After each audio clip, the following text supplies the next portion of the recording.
Šiandien Ikona TV kalbina renginių režisierių ir organizatorių Aurimą Kamantauską. Labas, Aurimai. Labas, Lavija. Na, mes turime tokią rubriką, portalas moterims, bet rubrika yra apie vyrus įdomius, gražius, patrauklius, talentingus, žodžiu, epitetų mes galime priklijuoti labai daug. Pasakyk, ar tas yra toks sąmoningas tavo pasirinkimas būti tokiu labai matomu? Kažkaip niekada nesusimąsčiau aš apie tai. Tiesiog gal nuo vaikystės stengiausi visko domėtis, ieškoti save, atrasti save. Tai prasidėjo viskas turbūt nuo būrelių. Visą gyvenimą lankiau vienu metu 2 būrelius. Tai buvo šokiai ir koks nors plaukimas. Ir jojimą išbandžiau, kadangi buvau aukštas, ten man liepė būtinai užlipti pačiam, užšokti ant arklio, kitus vaikus, žinai, kilojo. Man nepatiko, kad ant tvoros mokinti šokinėti, kiti jodinėja, mečiau.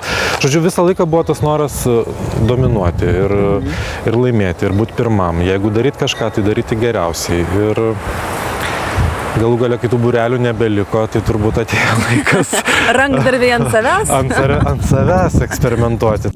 Ko gero, lemiamas faktorius buvo tai sutikti žmonės, kurie padarė įtaką ir išmokino tai daryti. Žmona pastojo pirmą kartą, jin priaugo 10 kg ir aš 10. Jinai pagimdė, aš ne. Su antru vaiku dar 10 ir taip toliau.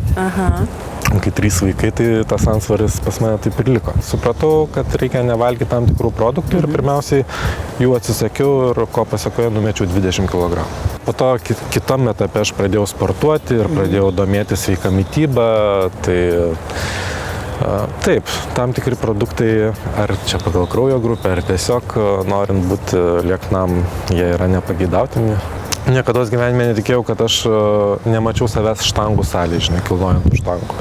O kai pirmą kartą nuėjau į tą sporto salę, tikrai galvojau, ant tų treniruoklių dar kaip nors palakstysiu, pakilnosiu, bet kad štangą kelsiu, aš savęs, neįsivaizdavau. Susipažinau su stilistu Sauliumi Vitkum, kuris išmokė rengtis. Reikia tą dalyką vis dėlto mokėti, pajusti, suprasti.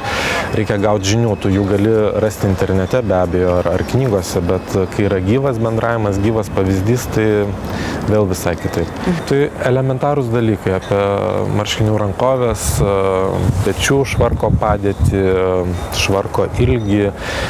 Žinai, vienam vyrui tinka ilgesnis švarkas, kitam trumpesnis, kelnių plotis, ilgis, batai, kojinės ir visi aksesuarai. Tai akis atsivėrė, išmokau apsipirkinėti, apsirenginėti.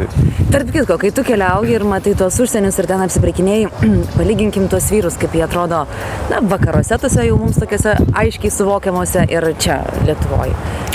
Aš žinai, kaip kur. Va dabar suorganizavom vyrų mados savaitę šių metų pradžioje ir Juozas laimėjo kaip stilingiausias vyras Statkevičius. Taip, kelionė į New Yorką, aš važiavau kartu, dariau reportažus, kaip ten jiems sekas. Sakau, davai apšnekam niujorkiečius, ne? Pafotkinam, kaip kas atrodo, kodėl ir nėra ką fotkinti. Ir nėra ką. Ieškok su žiburiu, supranti. Taip kad toks mitas? Mitas. Buvom klube, ten atsivėrė šiek tiek. Žinai, tas sezonas toksai, mes buvom, kada čia vasario pabaigoje, kovo pradžioje, tai dar paltai, bet ir su paltais gali stilingai atrodyti, ne? Labai man daiktas stilingas paltas iš principo atrodo. Tai nepasakyčiau, kad ten buvo kažkas tai wow ir kad tik žiūri vieną į kitą. Ne, turbūt italai, prancūzai labiau mėgėjai, tokie pašeivas yra. Niujorkiečiai, tai jiems patogiai svarbu. Tai jūsų šeimoje pašeivasi tu?